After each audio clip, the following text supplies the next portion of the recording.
No? Yeah.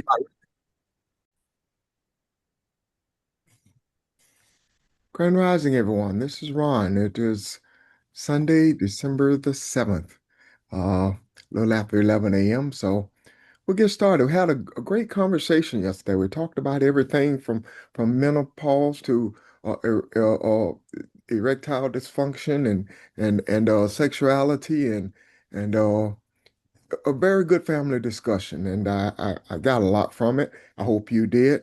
Any questions about any of that or anything else that may have grabbed your attention?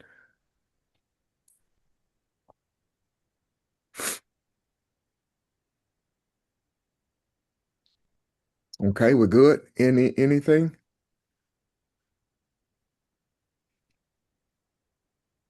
Okay.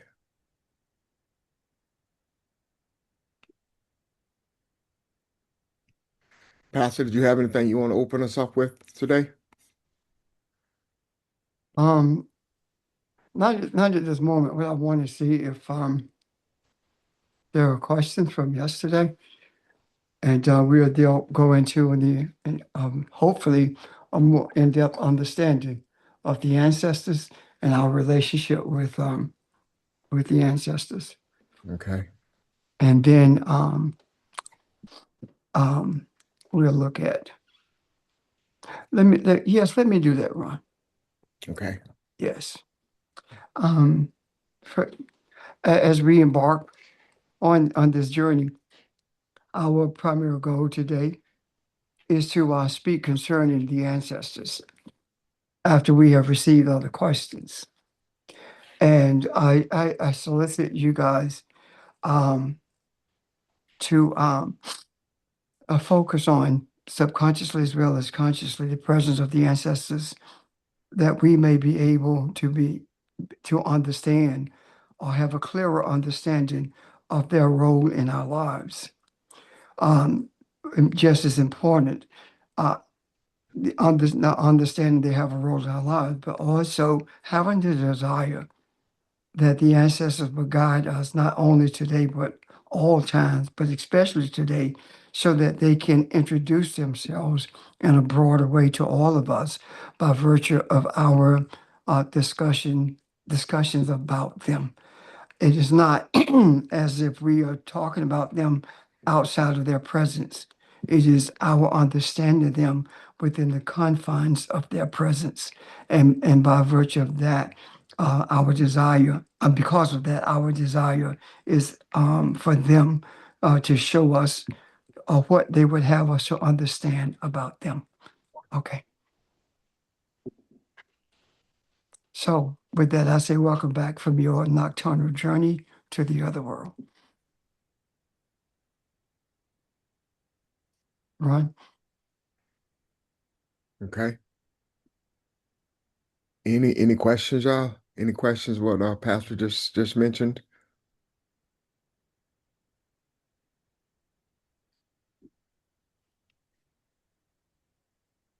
Hey, No Rodney, one? this is Charles. Yes, sir. How we doing, Chuck? Hey, man, I'm doing okay. Staying at home out of the cold. I hear you. What the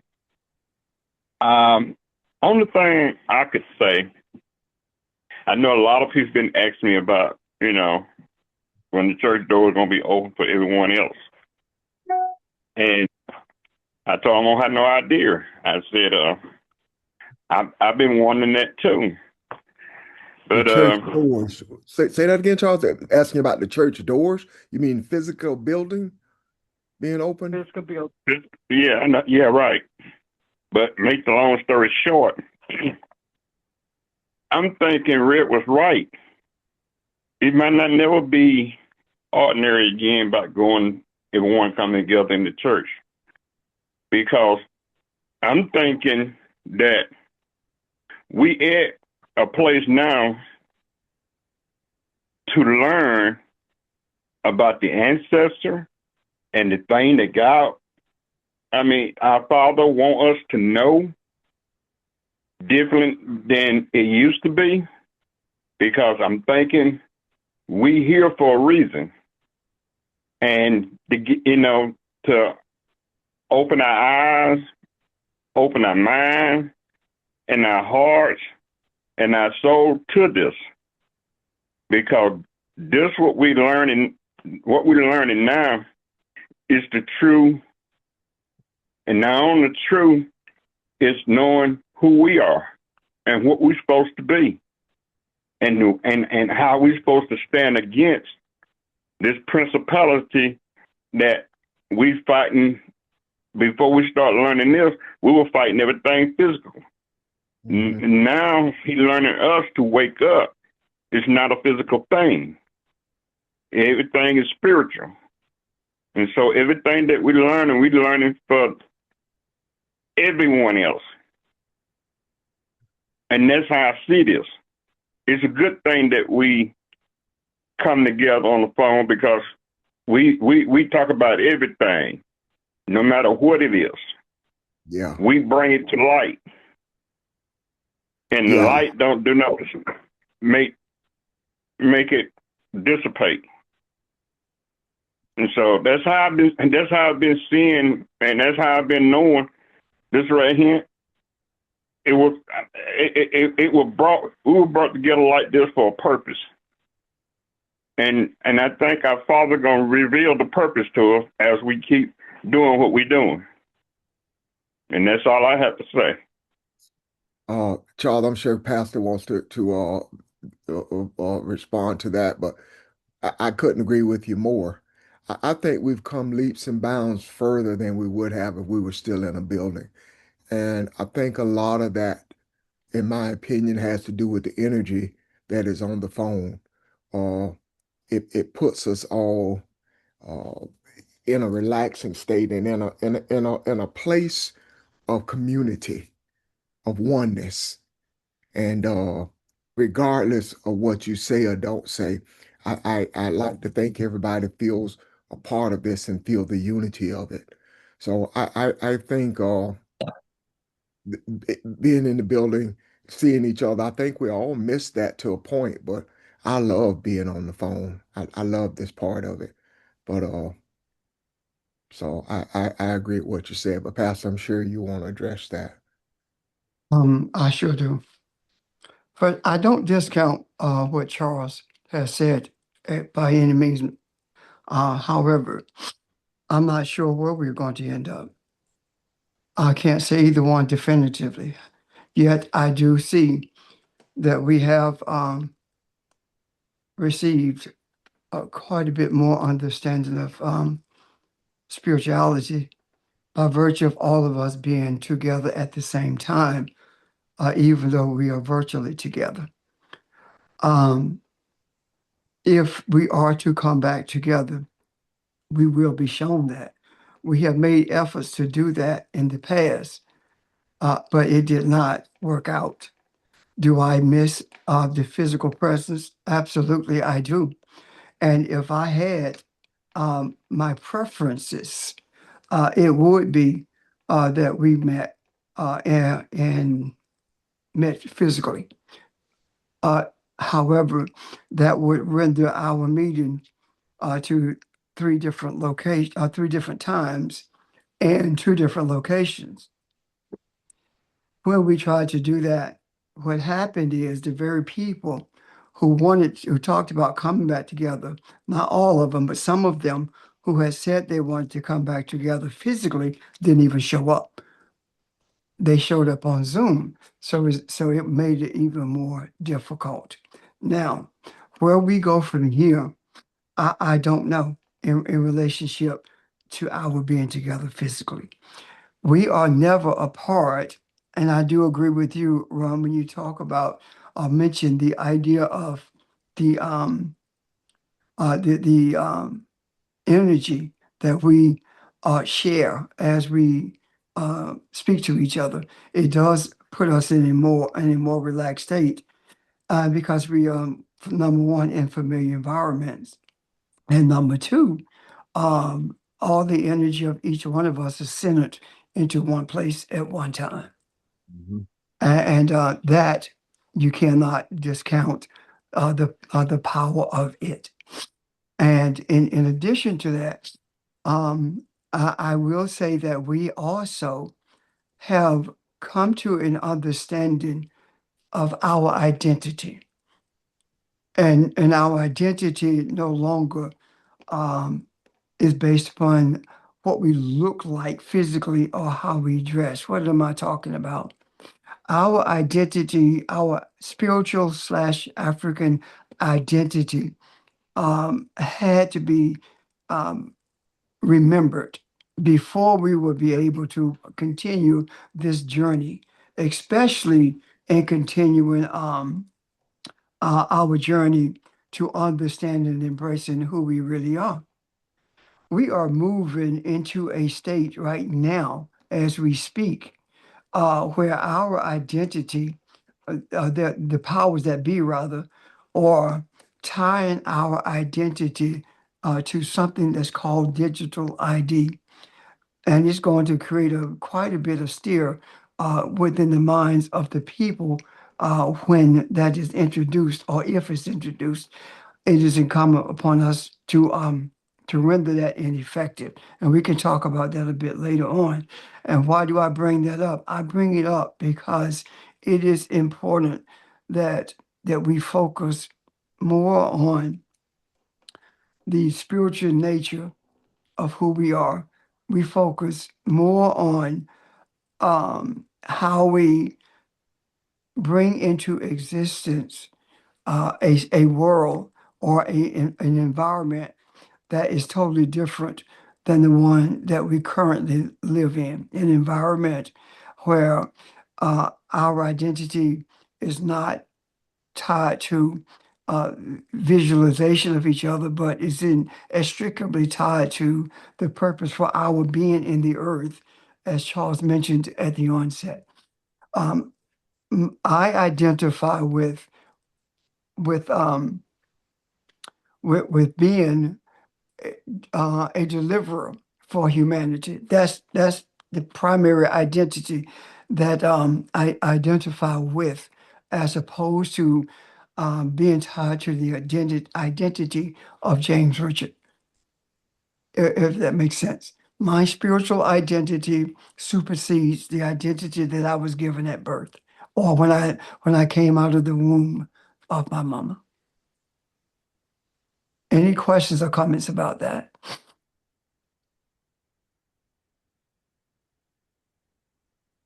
And again, I don't want to speculate as to where we are going to end up, whether it's physical or whether it's the way we are now. We'll be guided by the ancestors. I'm done.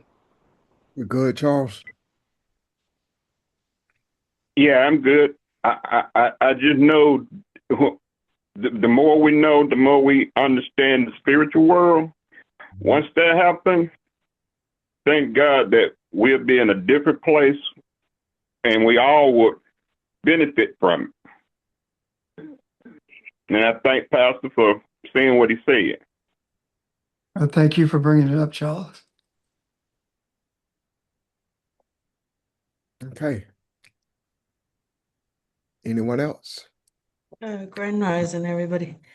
Rising. I thought it was interesting what you said just now, Pastor, about your not so much identifying with your birth name. Because, and then Ron, you talked about a new name or something like that a little while ago. And I think maybe this is a time for us to reflect. I mean, not being in a physical church setting, it's allowed us the opportunity to reflect on that name of Christian and, you know, what it really means and who we are in relation to that name.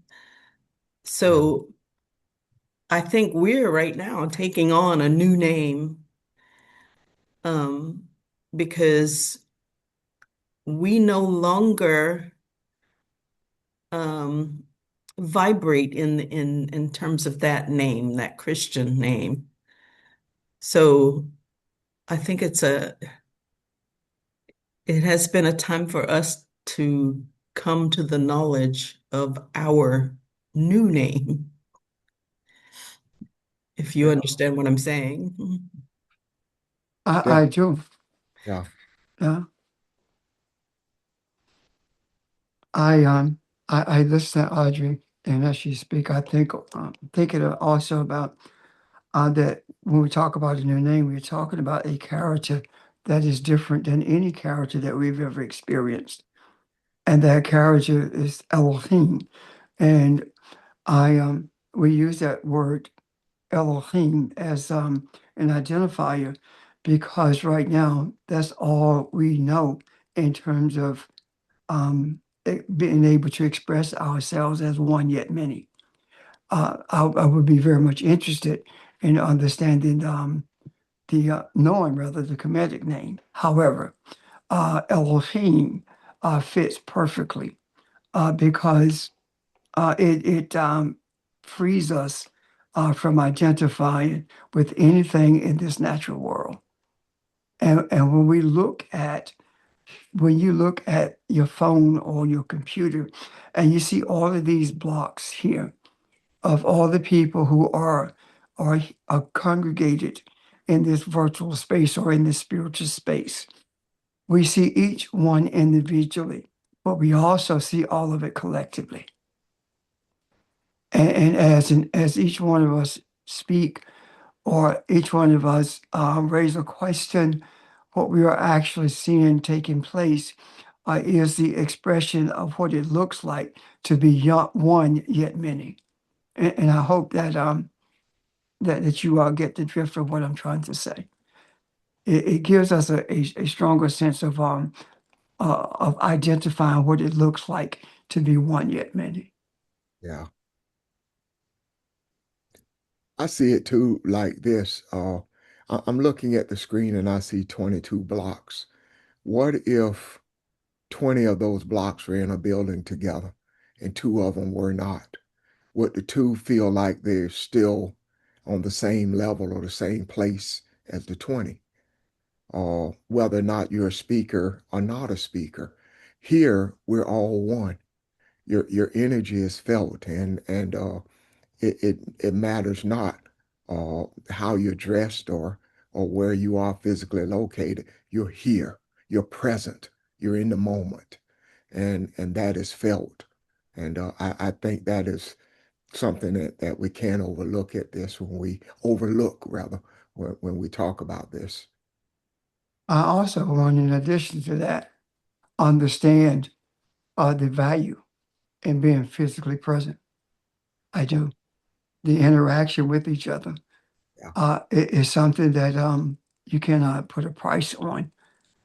However, sometimes the price that you have to pay is beyond what you would like to pay. And I don't mind telling you straight up that being physically separate from each other has been and is a steep price for me to pay because I enjoy the physical presence, the company of all of the people who the Creator has allowed me to be able to interact with over the years. Yet I am submissive to the direction and guidance of the ancestral heritage that we depend on to put us in, guide us or lead us to the places where we are to be they spiritual or be they physical. It does not matter to me as long as we are in the space, not where we have chosen to be as much as we have been chosen to be. Not where we have chosen to be, but where we have been chosen to be. And that purposely said, not where we chose to be, but where our ancestors have chosen for us to be. And that's my embracing of where we are and where we have been. And I hurriedly say this: we would not be where we are if we had not been where we were. yeah, Pastor, I have a comment. Sure. Grand Rising family and honor to the ancestors. This helps me see that we are not the body. It just gives me a clearer definition of who we are and not how we look or whatever. So yeah, that brings clarity to me too. Because it seems as if I'm more closer now to everyone you cover because we're on the phone and because we're that oneness. That's all I want to say. Thank you. Thank you. Anyone else?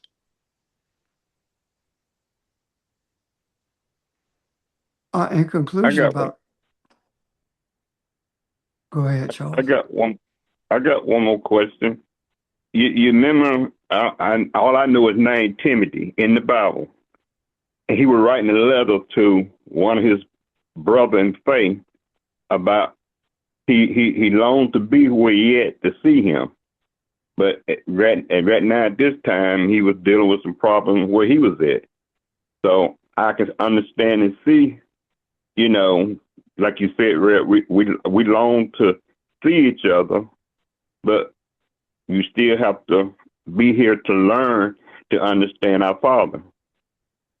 I mean, that's how I saw it. The way Timmy was writing a letter to his other brother, he longs Paul, to be there. yeah, I Yeah, got you. yes, Yeah, Paul wrote the letter that's to it. Timothy. Charles, Paul wrote the letter to Timothy telling him he longed to be with him, but he couldn't. Right, right. Yeah, I know it one tell him what way. yeah.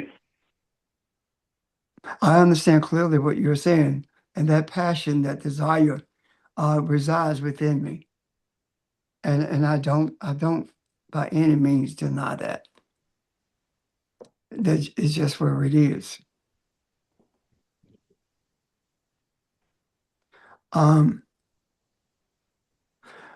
conclusion, the most important thing is that we are guided by the ancestors to the place where we are to be, whether we want to embrace it or not.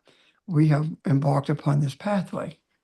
When I say to you, or said to you earlier, welcome back from your nocturnal journey. The essence of what I'm saying to you is, welcome back from the journey that you had as you slept last night. Every single night or every single time that we sleep, we travel someplace, and in those travels, we glean. We get understanding. We don't always know what it means, how to translate what we have experienced. But it's in us, and it's bringing things back to our memory. Now, when we were physically together, we had the same experiences, but they were not as intense as the experiences that we are enjoying right now. Does that make sense, guys? Yeah. It makes sense to me. So, are there any other comments or questions about this?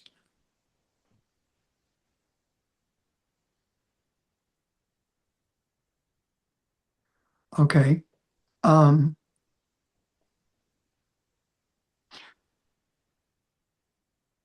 Yesterday, I don't know whether Regina is on or not. However, she did raise a question on yesterday, asking if I would speak more about the veneration of our ancestors and what that means, what that looks like. And if there are no other questions or comments, I would like to engage with that for a few moments. We have spoken of our ancestors quite frequently, and the place where I go when I make efforts to understand our ancestors is the same place I have gone for years when I was in search of cultural experiences that relate to us as a people in this area that we call the diaspora. And I look at Nigerian culture, Nigerian spirituality. And the reason I look at Nigerian spirituality is because quite a few of us had our origin in Nigeria. Of course, there was Sierra Leone and other countries that we embarked from, but Nigeria is one of the places where I have gone to look at our cultural experiences. And my number two place is Ghana. And when I look at the Ghanaian experience, coupled with the Nigerian experience, I don't see that much difference in them at all. However, regardless of where I go, ancestral veneration is always there in every single culture.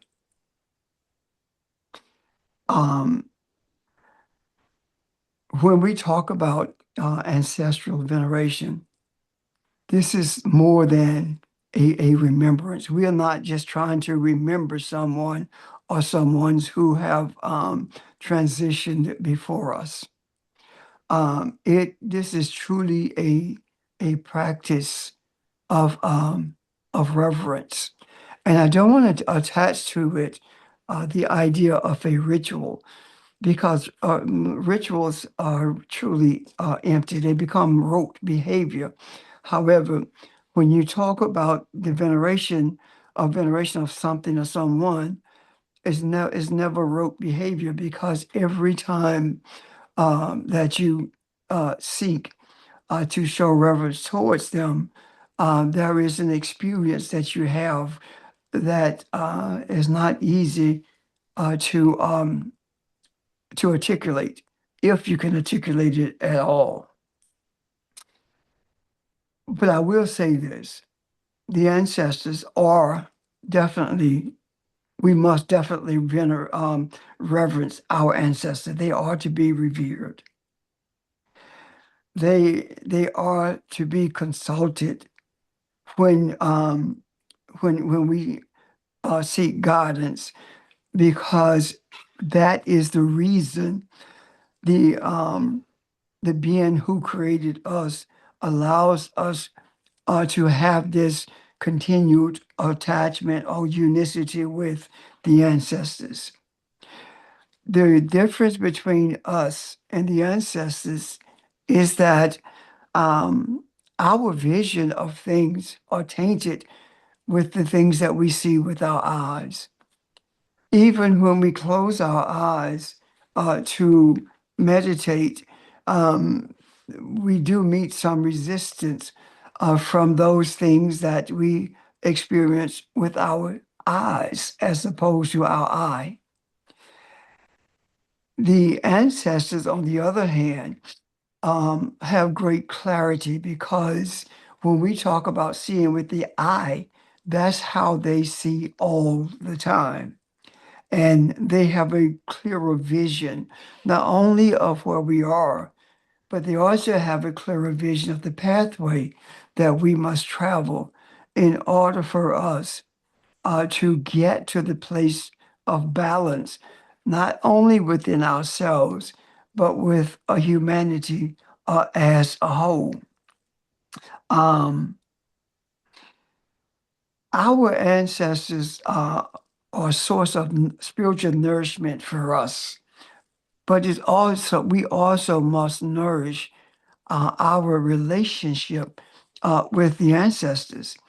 And the way that they nourish us is that they never leave us alone. They are always in our presence, and we nourish them by seeking their guidance. We also nourish them through our methods of meditation.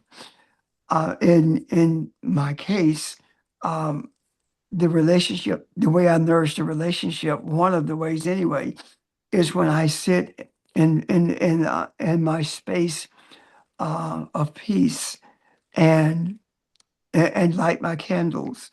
The candles does not have any the divine power in them. They're just a source of focus in order to bring me to a place of focus outside of the environment that I currently live in a material way.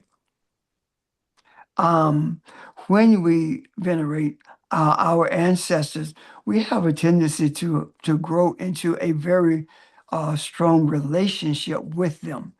And that causes our relationship with each other to be a healthy relationship. And a healthy relationship is something that is imperative if we are going to accomplish the goal that we have set before us, and that goal being one of unicity amongst humanity, with the realization that this unicity comes as a result of us recognizing, embracing without a doubt that we are Elohim who has been brought into these physical body for the express purpose of bringing humanity to a place of balance. And that cannot happen and will not happen without the guidance of our ancestors.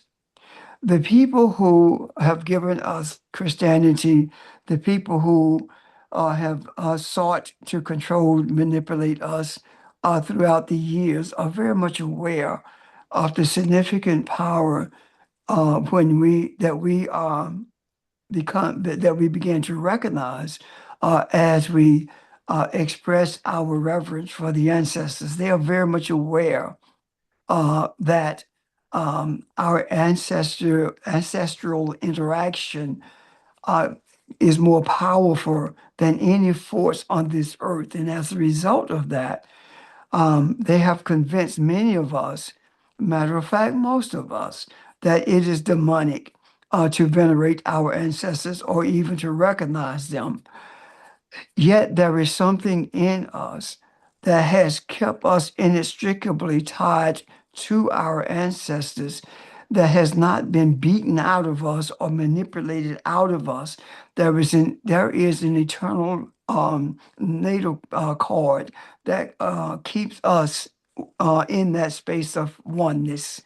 And we have used it, we have spoken about it rather in different ways, by virtue of talking about someone who has transitioned, visited us during the night, or we heard within ourselves the voice of someone who has transitioned speak to us.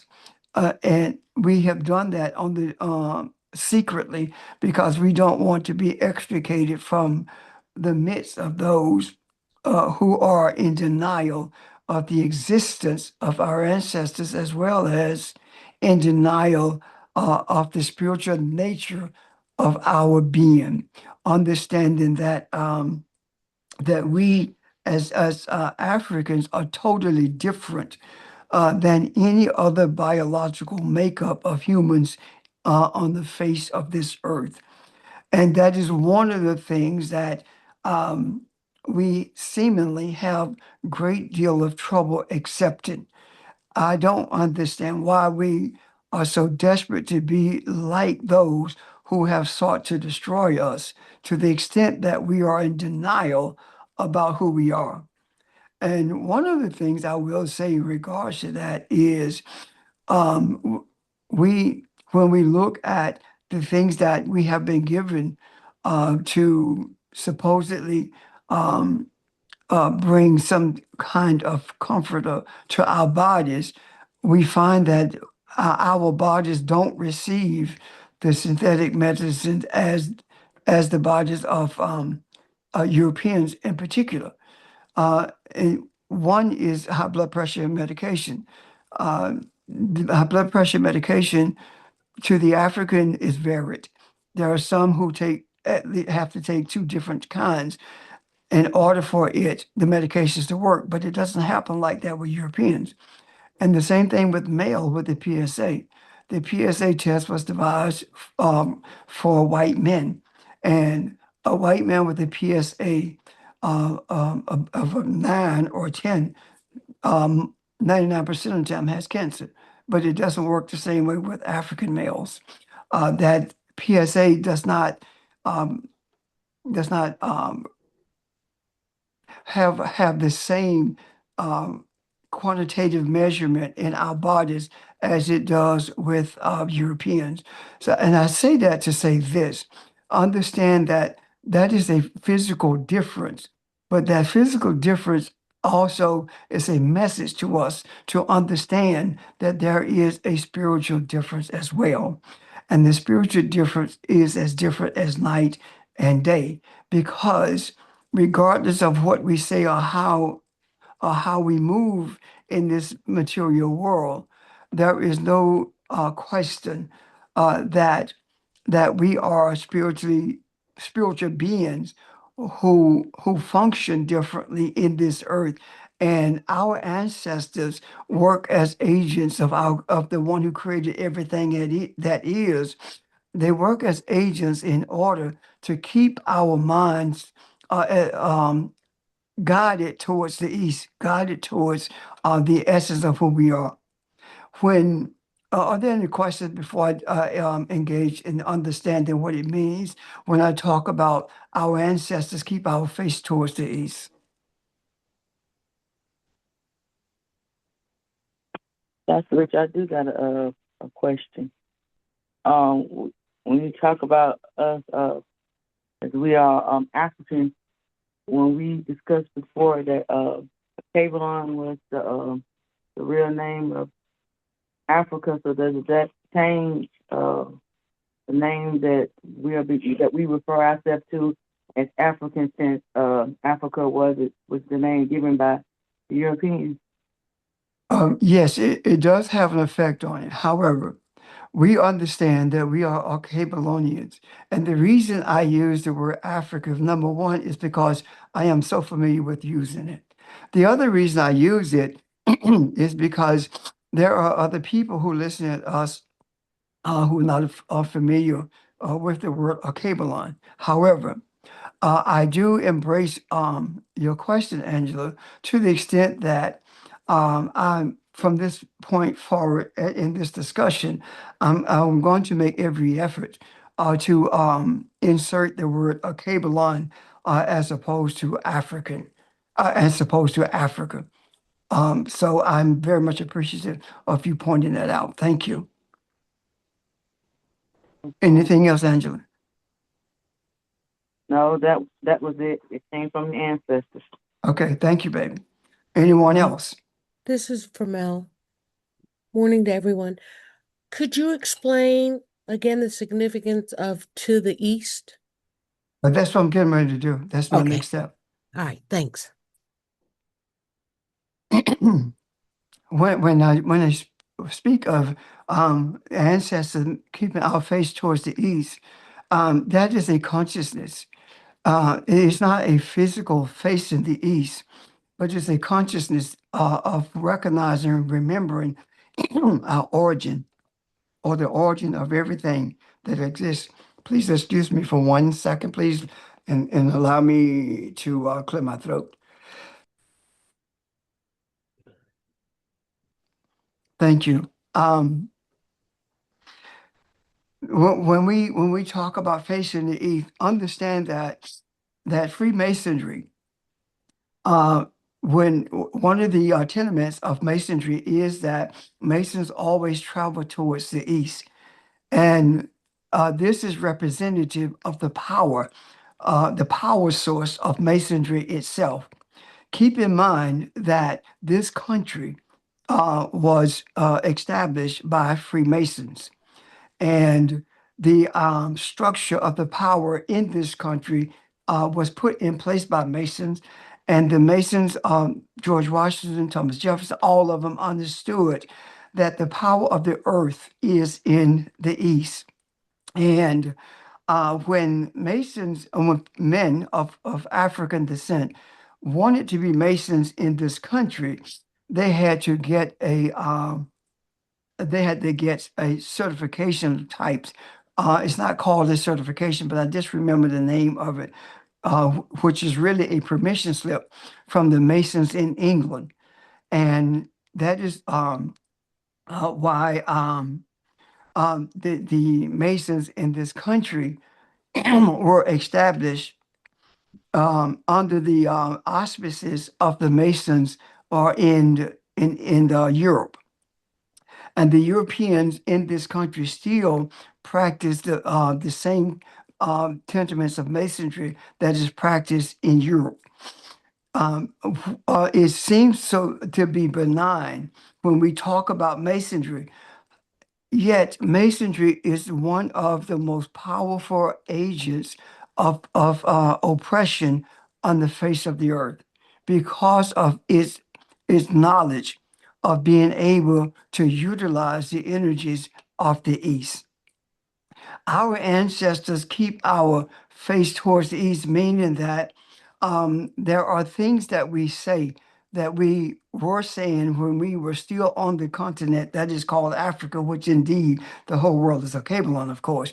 We there are things that we do in terms of our structuring of family and community, our affinity for those things that are spiritual, our deep sense of forgiveness, our deep sense of desire for righteousness. These are aspects that have been with us throughout our journey into this state of bondage and have never left us.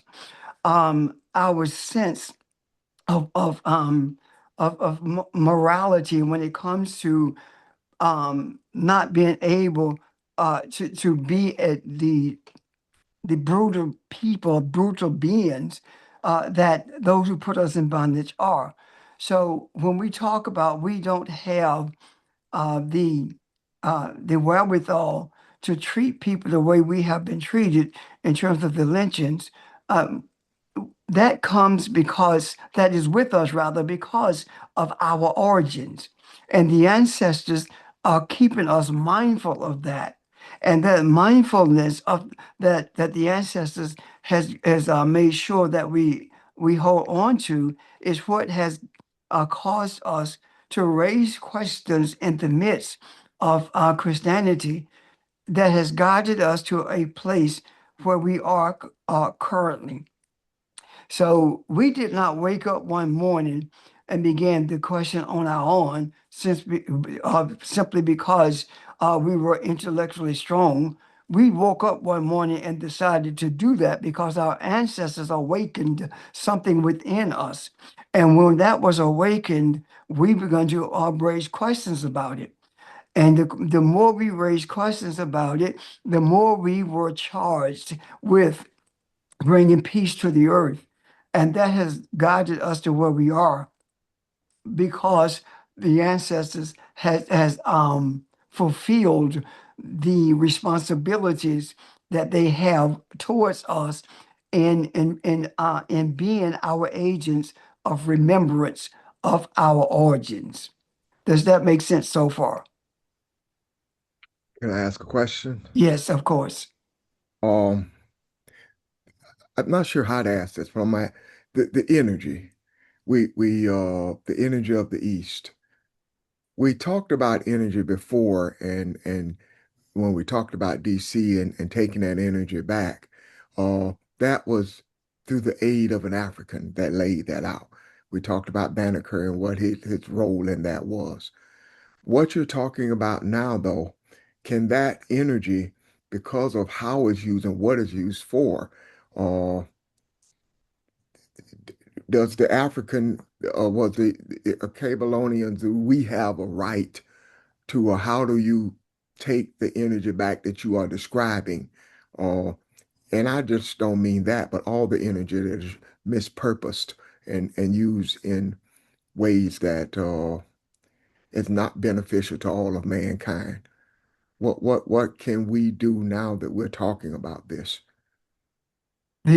First of all, let's look at the energy of the East.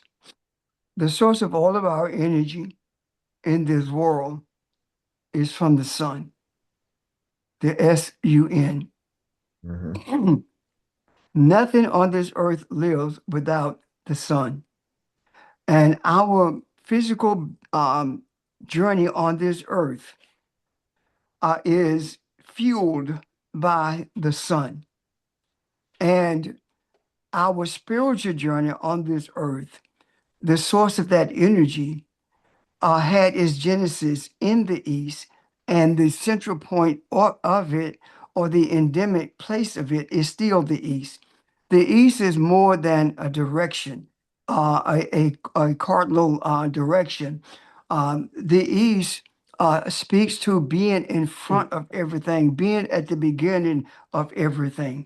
So when we talk about being our facing the east, we are talking about a remembrance of the origin of the spiritual energy that exists in this earth, as well as the energy that fuels the physical journey in this earth. So how do we take it back?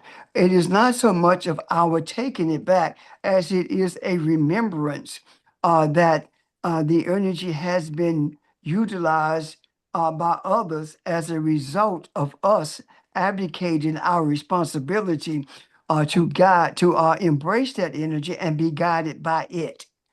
When we were guided by that when we started rather being forced to embrace Christianity, that is when our unicity with the energy sources, both for this physical trek in the earth as well as the spiritual trek, spiritual journey in this earth, both of those were usurped by those Europeans who studied diligently what happened, how Kemet utilized the energy, how the priesthood of Kemet utilized the energy of the sun, as well as the energy, the spiritual energy that exists.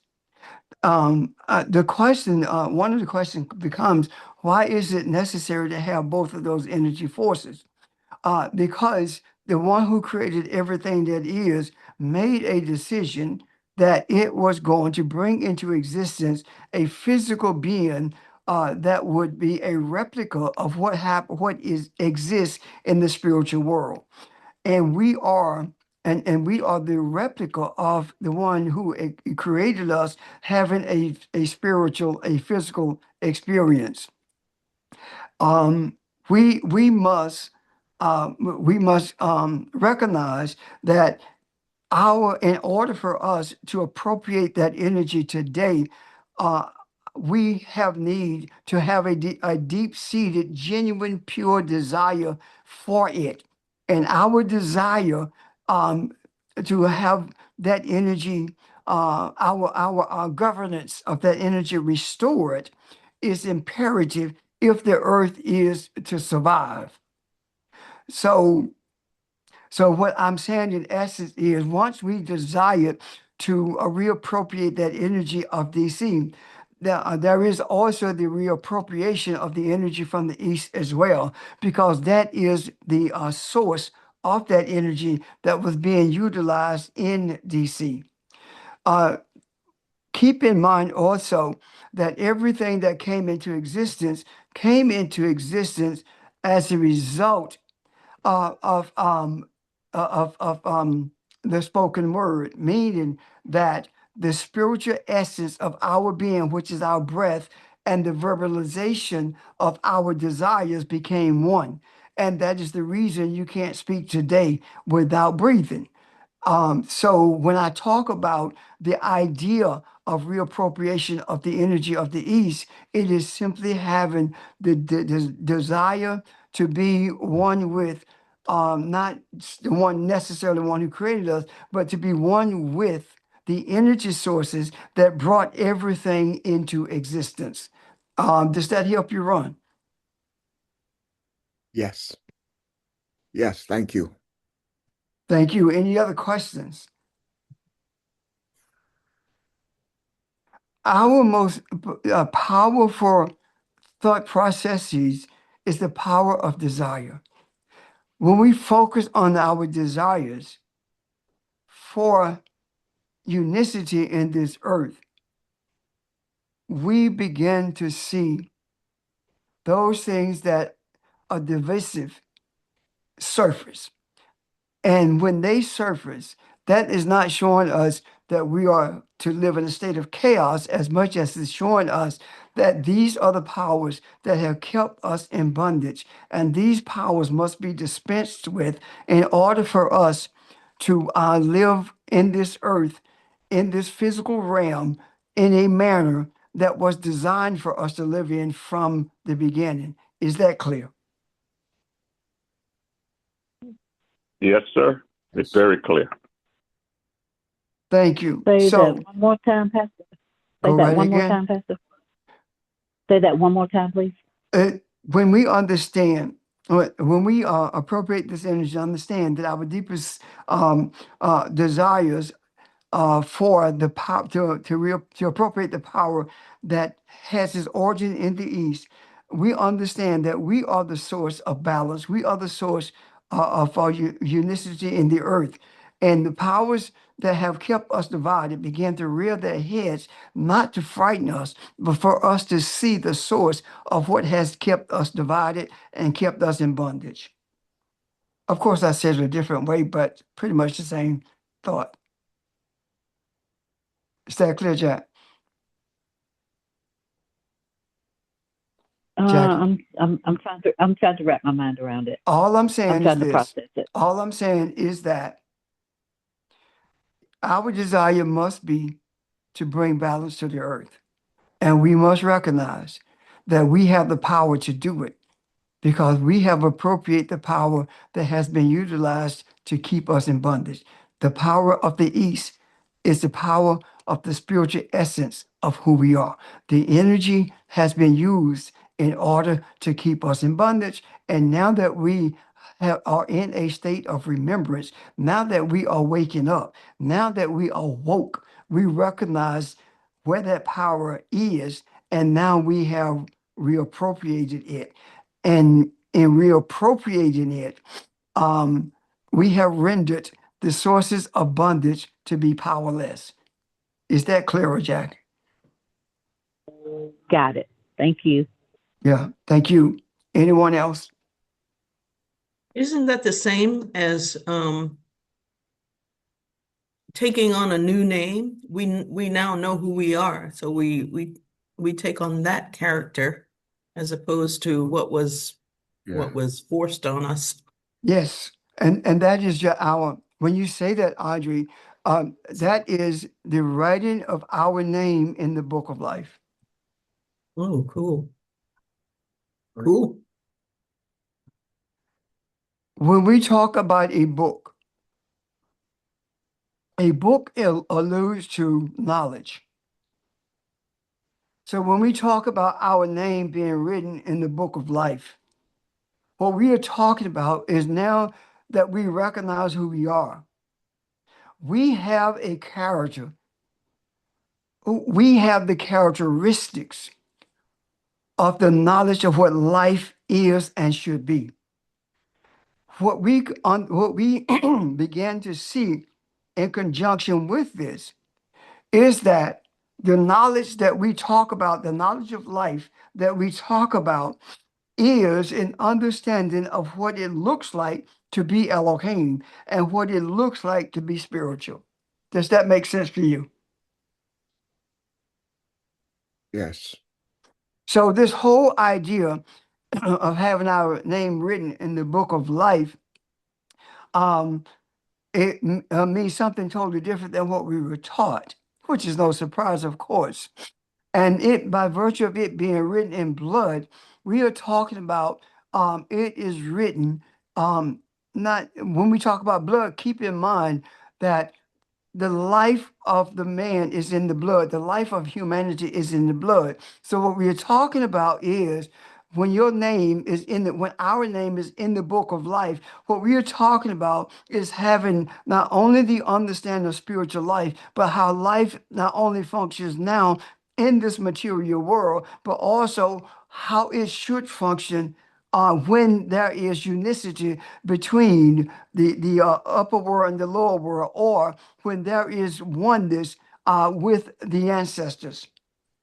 Meaning, and when you say written in blood, blood represents physical life, and breath represents spiritual life. So this idea of having our name in the book of life written in blood is speaking to us being able to function in these physical bodies as we do as spiritual beings. We have a functionality of duality, and it is we who bring life to this to these bodies. And if you think about what I'm saying is, without breath, your body cannot live because your blood carries oxygen, which is breath, carries it throughout the body to keep the cells alive.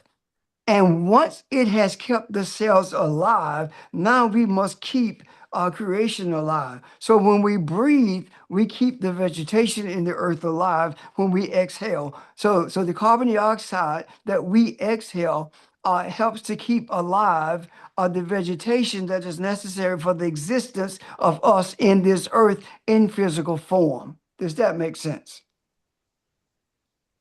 So all of these things are inextricably tied together. Go ahead. Is the Book of Life the same thing as the Akashic Consciousness?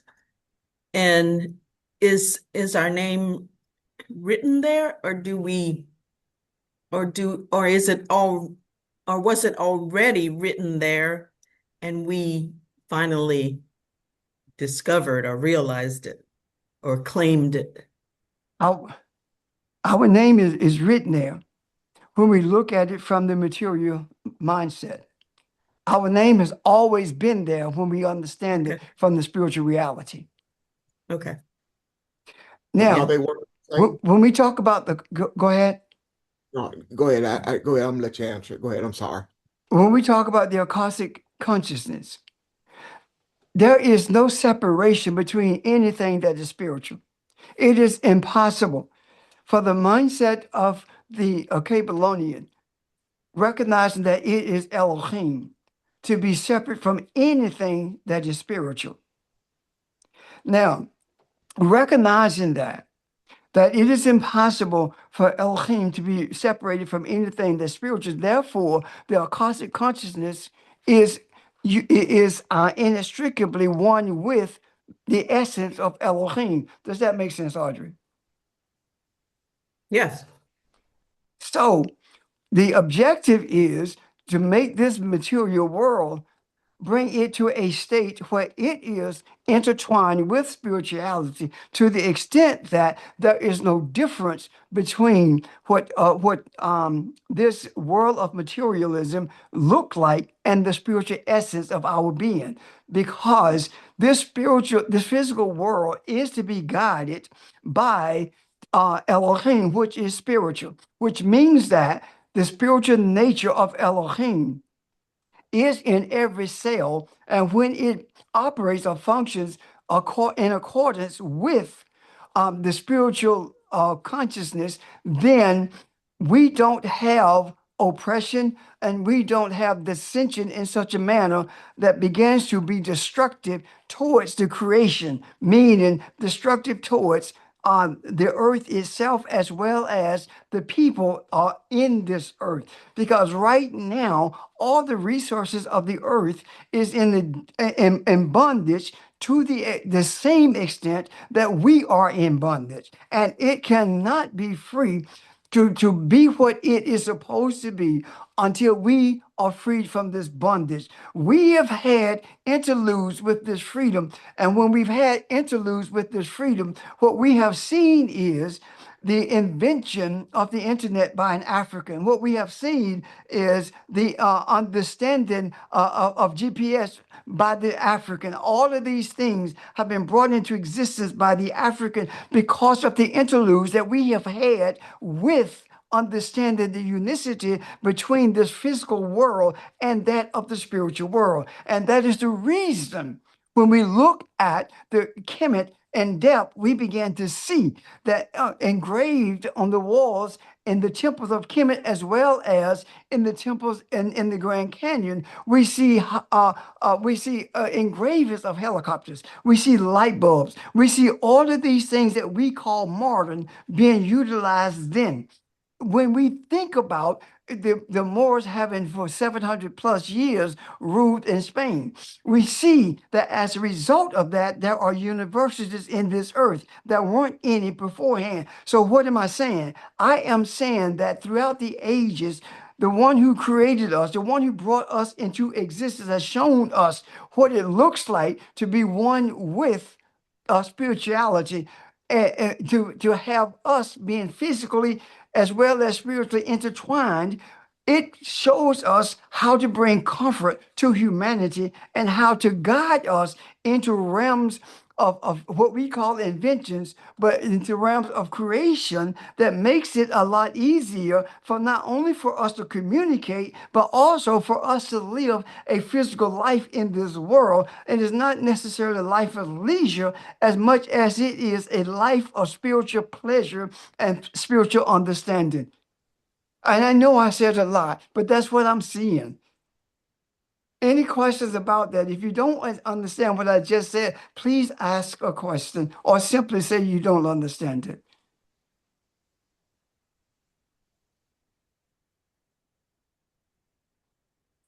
So what I'm talking about now is this ancestral guidance that we solicited at the beginning, guiding us to see more clearly what it means when we talk about everything having been invented by Africans. We should never be lamenting about what's going on around us. We should never be lamenting about the bondage that is directed toward us. We should not be wondering, why is it that they treat us this way? Why is it that every time that we look like we are moving forward, we take 10 steps backwards because of what they do? When we lament in that manner, what we are doing is saying that we are recognizing through a backdoor effect that they are our gods. If you know that you God, if you believe that you are Elohim, then there are no discussions about limitations in regards to how they treat us. They treat us the way they treat us because we encourage them to treat us that way by our actions, by our speech. And it will not end until there is some entity wrapped in flesh, knowing that it is God in the flesh, stands in the gap and bring deliverance to humanity. And I'm speaking to you right now directly from the Akashic consciousness that the ancestors are bringing to the memory of this entity called James Richard. I'm saying to you that there is no way on this earth that any group of people can keep God in bondage unless God sees those who keep who seeks to keep us in bondage as God also. Does that make sense? If it Yes. doesn't, Yes, please it say does. so.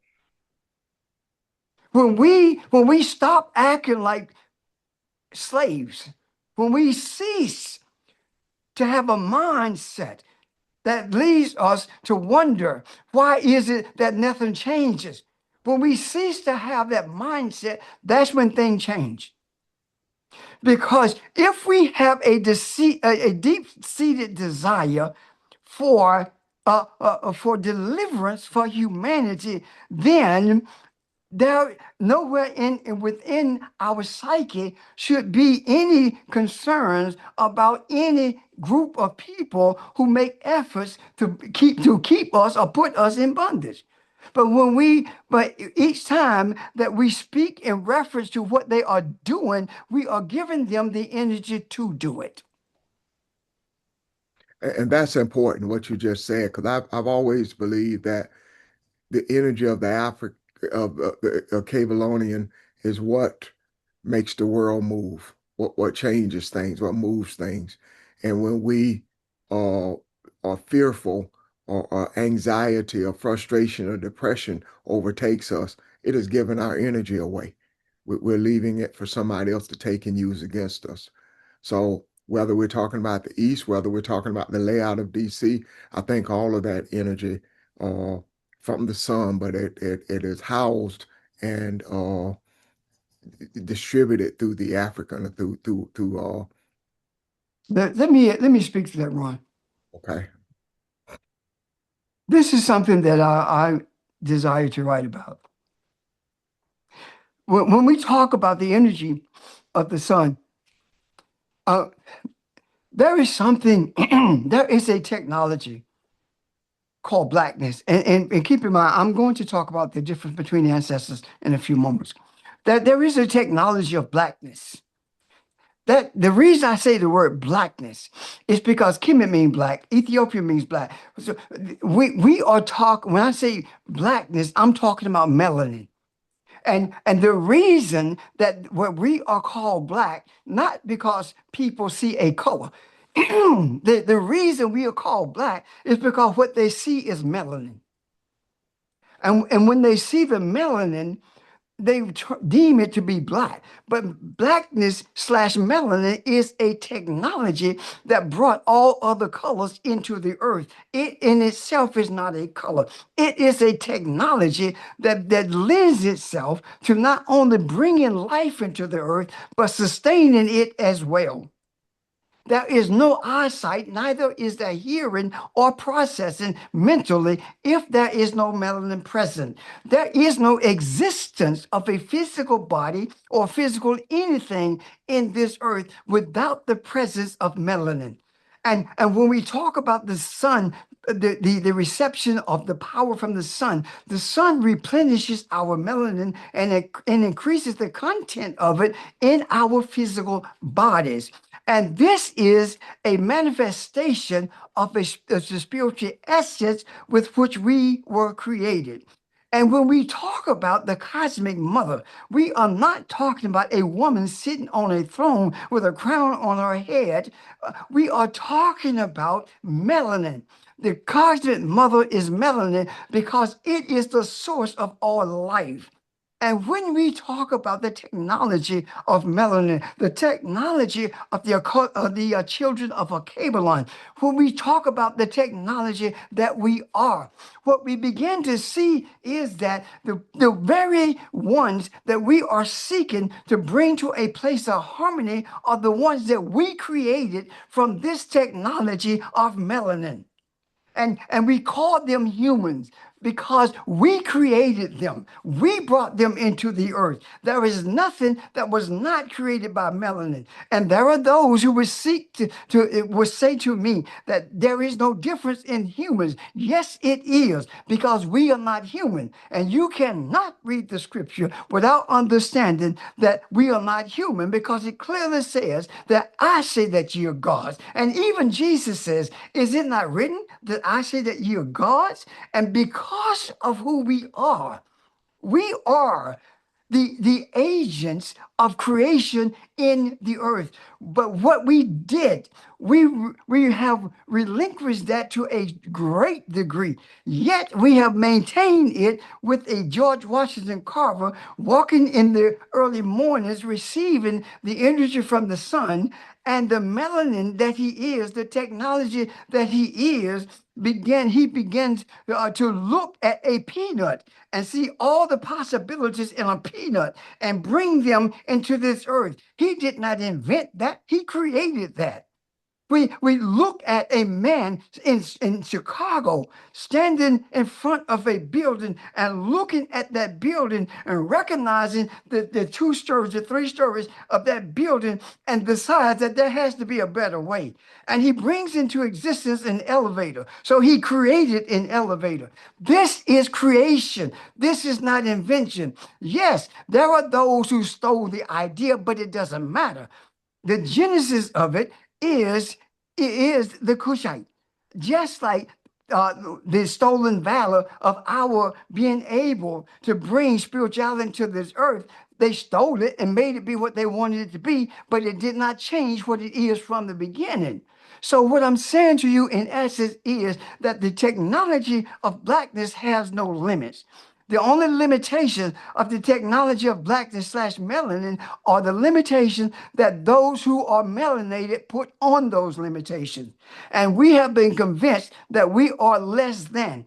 And because we have been convinced of that, we put limitations on the melanin and the technology that we are. When we look at what appears to be modernization and men who are civilized, we are saying that they are civilized simply because they're not shooting us or hanging us. That's not true. Any civilized people would not be justifying blowing up people in a boat who's fishing and lying about it. A group of people who are civilized would not allow that to take place. If they would do everything they can to stop it rather than talk about we going to vote him out. Keep in mind, a vote did not free you from slavery.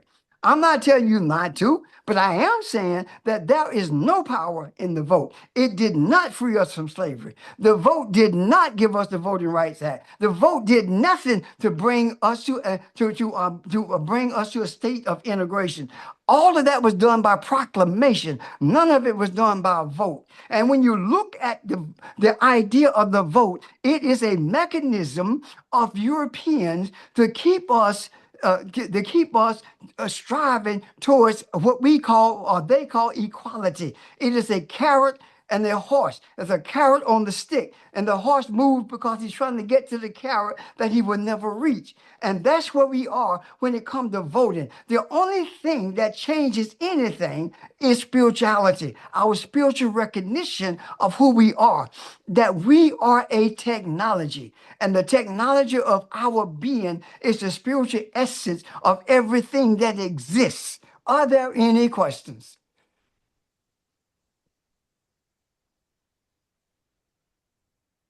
Am I out of bounds? No, you're not. You're right on point. I'm just trying to figure out the connection of we are the part of the computer. We are not a part of the computer. We are the creators of it. That What are the nothing bounds? exists that we didn't create. Ron, What are the bounds? What do you mean? Are you out of bounds? What are the bounds? I want to make sure this is clear. It's clear. This It's idea, clear, but I have a question, Pastor. yes. Well, finish your thought and then I'll ask my question. No. Go ahead. You blew my mind because I had to ask myself, what did you think the cosmic mother is? And I guess I never even had given it any thought. But when you said it's melanin, that blows my mind. I embrace that. That resonates deeply. But could you delve a little deeper into what you're saying? I am saying that the cosmic mother is melanin. Why am I saying that? Because it is the source of all life. Now hear me and hear me well. The cosmic mother is the source of all the life of the children of Kabbalon. The cosmic mother, melanin itself, the technology of melanin, not only brought into this space in the universe, this ball called Earth, but it also populated this Earth with its essence, with the minerals from this Earth called a body. And when the cosmic mother did that, the energy of that the cosmic mother embodied in these Kabbalonians gave the Kabbalonians a power, a energy source for the express purpose of creating. And it created humans. And in creating humans, it also created the environment for humans to live in. And it created in its after its likeness.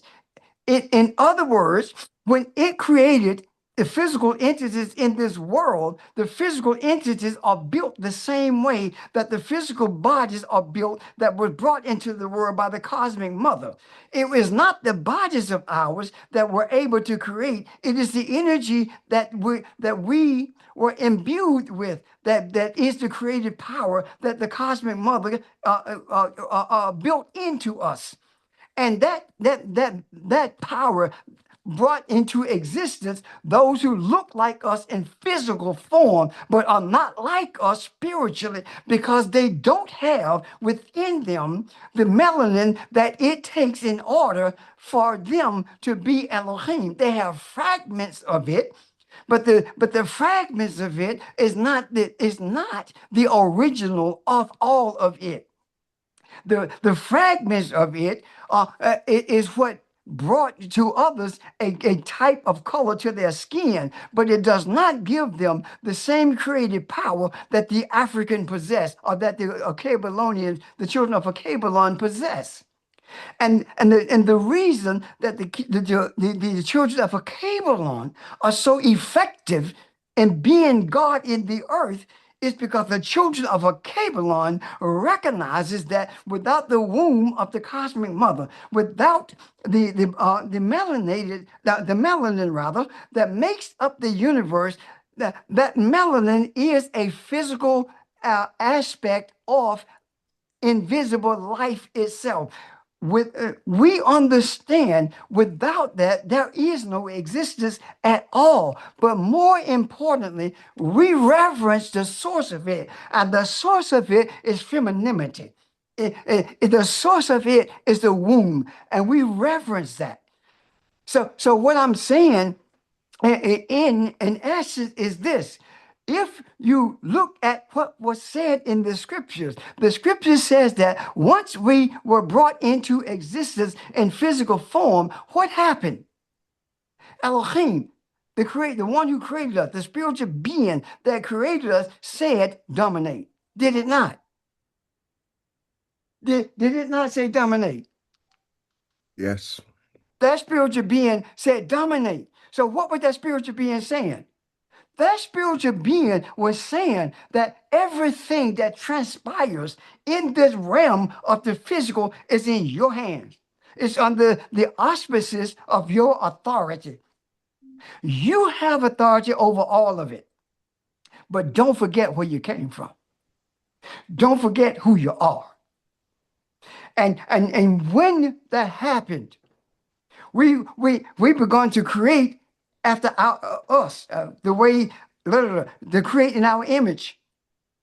And when we talk about the idea of bringing other entities into this earth, creating them, we look at entities in this earth who are mutations of a genetic pool that was birthed in the children of Akabalon. There is no one on this earth who does not have its genesis in the genetic pool of the African. No one. And that is the indicative of creating in his image and likeness. We have been duped. We have been hoodwinked. We have been fooled. We have been played with. When we believe when we cease to believe, rather, that we did not create humans in this earth. We have been so indoctrinated with this European mindset, Europeans saying that you are less than. We subconsciously don't believe that it was possible for us to do that, even though even the book that they try to manipulate, all the history that we read, everything that's written on the walls of the temples in Kemet and other places, all of that points to the reality that not only are we God, but we are creators. And the thing that we created turned against us. Let me tell you some things about Ezekiel. When Ezekiel wrote that in heaven there was created angels, and there were angels who were created in the heavens who railed against Elohim, and they were cast out of heaven. and they made it with men in the earth. What is that saying? That is saying, Babylonians, you are going to create in your image and likeness, and you are going to create entities that is going to seek to overthrow you. It is going to seek to destroy your enlightenment. It's going to try to rule heaven. It's going to rule over your enlightenment. Everything that you bring into existence, everything you create, event, they are going to try to rule over it. You have to govern this. You are the one who have to remove them from this pseudo enlightenment so that you can stand righteously in the place that you were created to stand. Ezekiel is not talking about something as some pie in the sky where there was a fight between God and angels. He's talking about the battle between the messengers of the heathen, the messengers of the barbarian, and the truth of the African. That's what he's talking about. Any questions about that? Can you see that? Is that clear? Talk to me, please.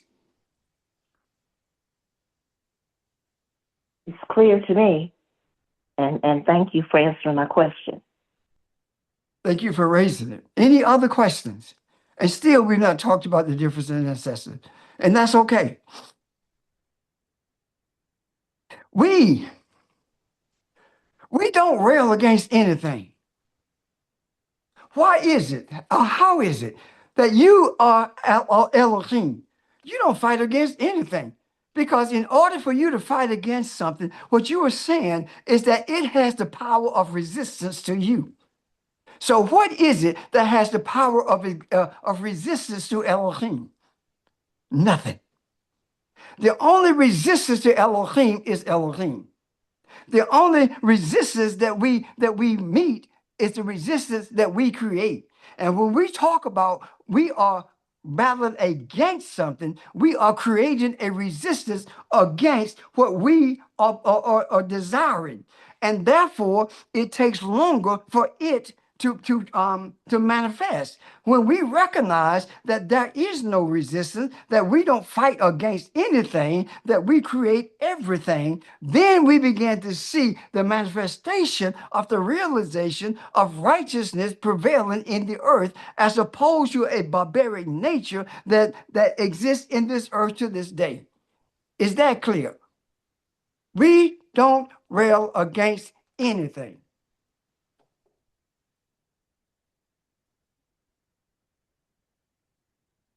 Question?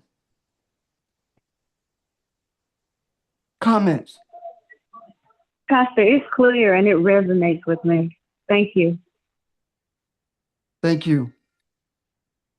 It is clear, and it resonates deeply with me in terms of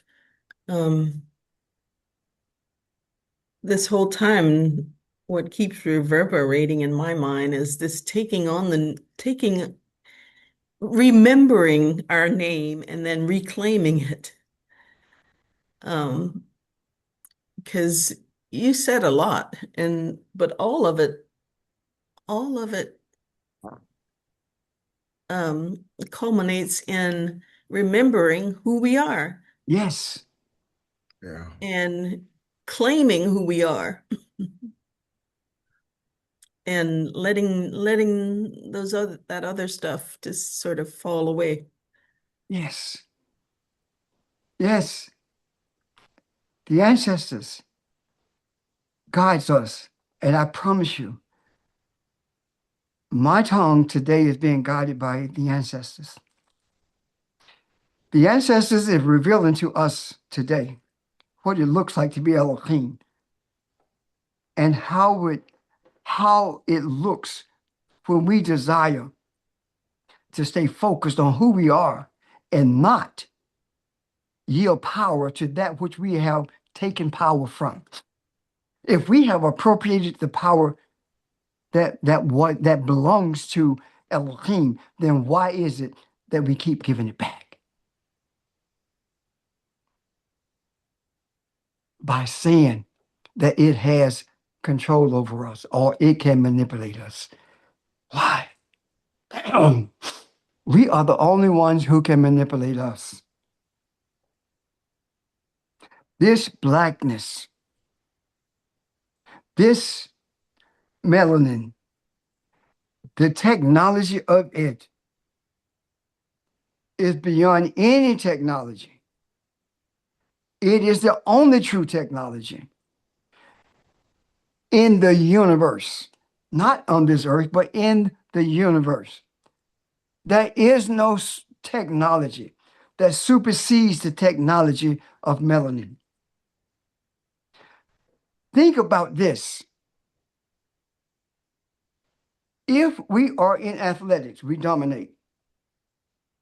If we are in economics, we dominate. If we are in the sciences, whether chemistry or whatever, we dominate. When it comes to mathematics, we dominate. There is no area in this earth that we do not dominate. When, when we walk past the pushback and function in those settings, we always dominate. That is the reason we got the worst books, the textbooks. That's the reason our towns were burned, because we dominate. Walking out of slavery with nothing, and in the span of anywhere from 30 to 40 years, exceeding the expectations of anyone, but more importantly, all of those who enslaved us. We dominate, but we were dominating in the wrong way. We were dominated in the areas that was leading us to be like the ones who had enslaved us. And that had to be corrected, and we are the correction. There is nothing Yes. that we don't dominate. Absolutely nothing, and no space in this earth that we don't dominate. That's who we are. The only thing that it appears that we have trouble with is believing who we are. That's Yes. the problem. Charles? Yes, I believe it. I'm just saying, yes, sir, I believe it. Okay, thank you. That's where our troubles are. Believing who we are. We don't know how to believe who we are. And the reason we don't know how is because we have been taught that there is a manual for everything. There's a manual if you want to be an attorney. There's a manual if you want to be a doctor. Our people were doctors with no manuals. We believe that there is a manual for how to dominate, a manual for how to be Elohim. Why would you need a manual to be who you are? Remind yourself verbally who you are. Because when you verbally remind yourself who you are, it is the material mindset agreeing with the spiritual essence that you are when you say, I am Elohim. You say it with conviction. You don't say it as an affirmation. You say it with conviction. Affirmation does not have power anymore because that word has been rendered useless by virtue of those who gave us a list of affirmations that we were supposed to repeat every day. Put these on your mirror and you will have positive thinking. These are recognitions of who we are. I am Elohim. That's the only thing that you need to recognize in you because everything else follows suit. The ancestors are the spiritual agents, spiritual entities that has brought us here and is carrying us beyond where we are. It is up to us to embrace that leadership, that guidance. Without it, there is no progress. They have brought us to this place. with us kicking and screaming all the way. They have brought us to this place, guiding us because we asked for it. We asked them to do this without knowing who we were asking. And now that they have revealed to us the essence of who we are and where they have led us, they have led us to a place of awakening. And now the ancestors are saying to us, now that we have led you to this place of awakening, now that you awoke, it is on you to move forward by your desires. What is it that you desire? If you desire balance for humanity, and you'll go about your day engaged in this material world without any thought, excuse me, without any thought of movement towards the veneration of the ancestors, then are you really serious about embracing who you are? The ancestors are saying, you are not grown, but you have reached a place of maturation where you are able to process for yourself, where you are required to seek the guidance on your own. Your covering guides you when you hit a brick wall, but in your everyday life, you seek the ancestors to guide you through your walk of life. Some of you on this that hears me, some of you who listen at my voice, you are hell on wheels. You listen every week. And when you get off, you manipulate people, you mistreat people, you say things to them that hurt their feelings, and you don't give a damn. You are not serious about who you are when you do that. You look down on the poor. You push people out of your presence because you don't like them. And you can't even tell yourself why you don't like them. You're either jealous or you're hateful simply because you have not sought to purge yourself of the selfish mindset of the barbarian. Leadership can't do that for you. You have to do it on your own. Treat people right. There are people who you need to apologize to. There are people who you need to forgive. There are people who have forgiven you and you have not embraced it. There are people in your life who don't live up to what you think they ought to when you are trying to make them be who you want them to be as opposed to being who they were created to be. You have to deal with that on your own. This environment has ruined us. There is no manual. There are only ancestors. There is no manual. The Bible is not a manual that tells you how to be. The Bible is a manual that tells you who you are. Can you see the difference? Yes. It tells you who you are. Go ahead. It tells you who you are. Isn't the Akashic consciousness a manual of sorts? The Akashic consciousness is not a manual in the classical sense of a manual. The Akashic consciousness is a source of understanding, it's a source of wisdom, understanding wisdom. A manual, when I speak of a manual, I'm talking about step by step. There are no steps to becoming or to embracing being Elohim. There are no steps. There are no steps to bring balance to humanity.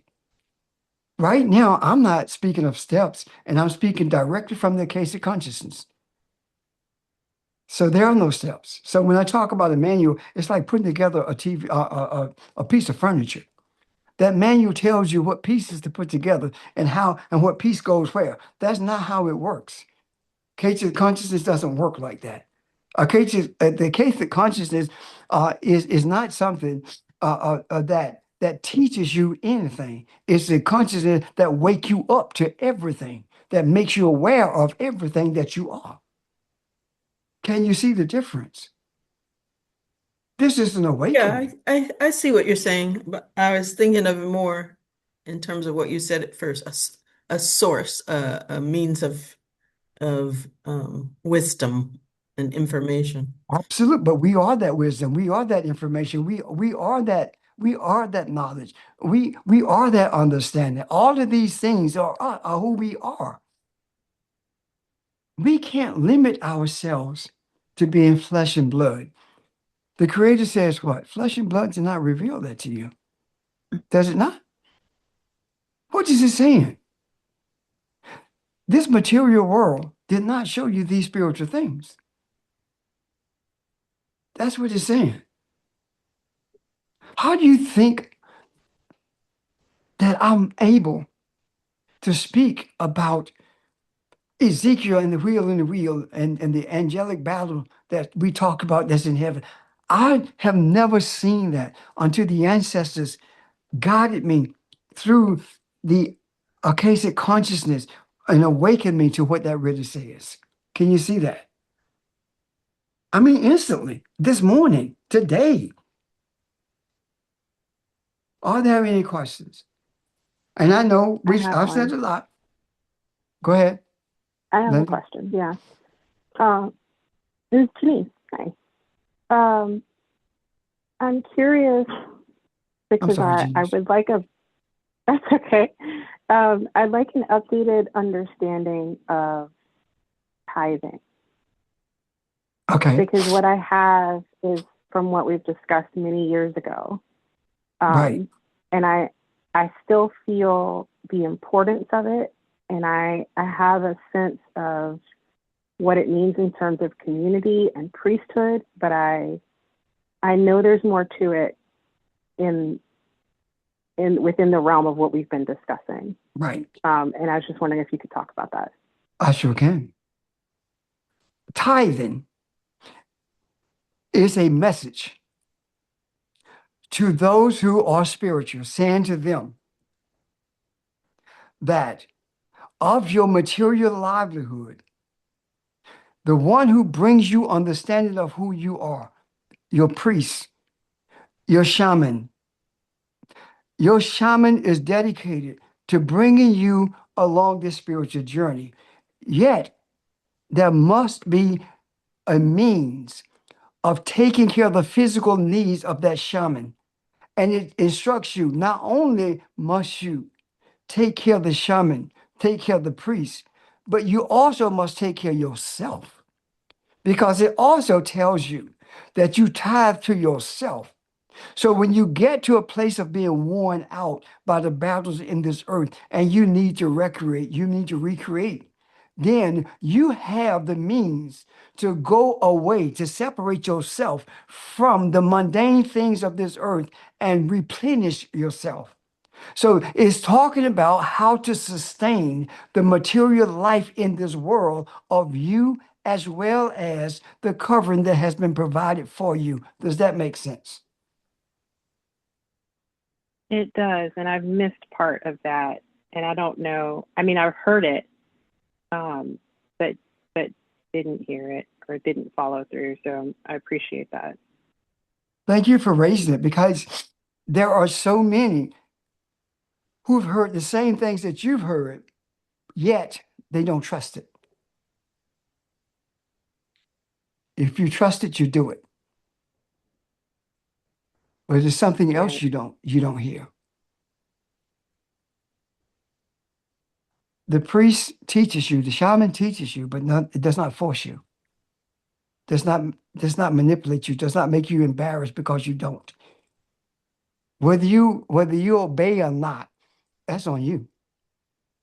But there is the means that has been relegated to the priest as well as to you, so you can benefit yourself as well. Any questions about that? This is Vermel. This is the first time I've heard you refer to the second part of it in terms of tithing to ourselves? Yes.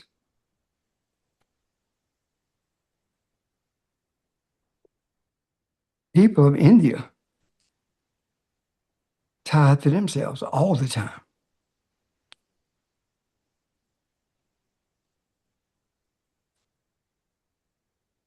The only thing that you've heard, bring into the storehouse, right? That may be meat in my house. Yes. Tithing in Malachi is not talking about the people who tithe. That's speaking to the priests. Will a man rob God? That's speaking to the priest. You say, how have you robbed me?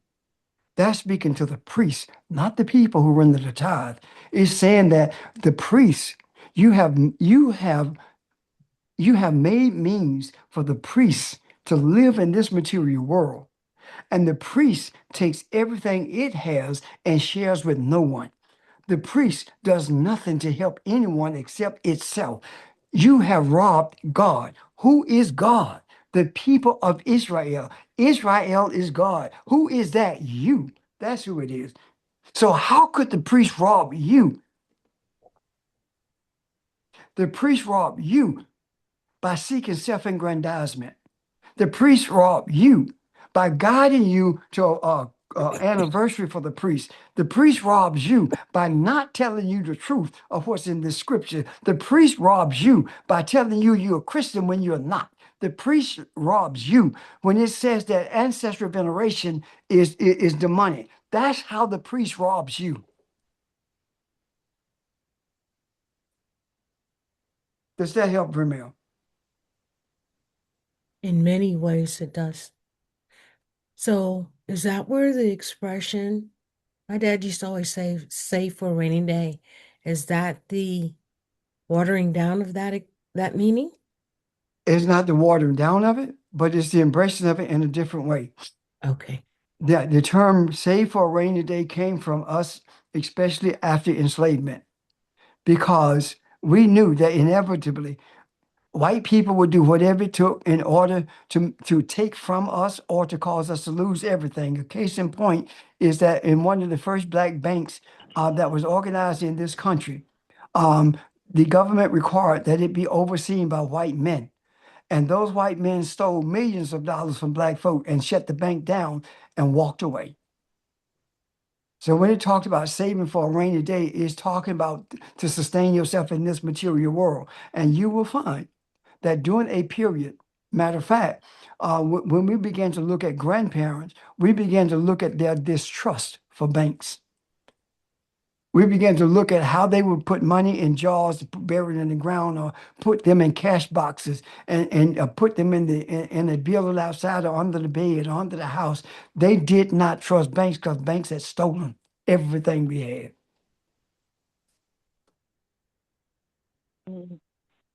I thank you, Vermeil, for asking that question because I was going to ask the same question, honey.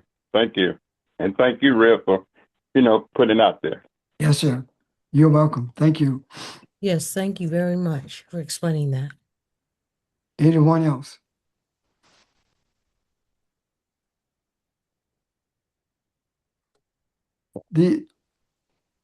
What I wanted to do, and I know we've been on for a minute, what I wanted to do, in addition to talking about ancestors, the difference between the ancestors,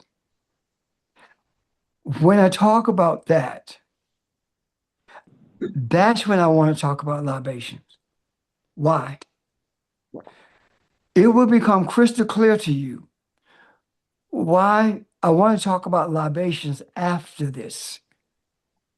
Because when we talk about libations, we're going to understand how to raise the elevation of those ancestors who are unelevated when we talk about what we mean by unelevated ancestors.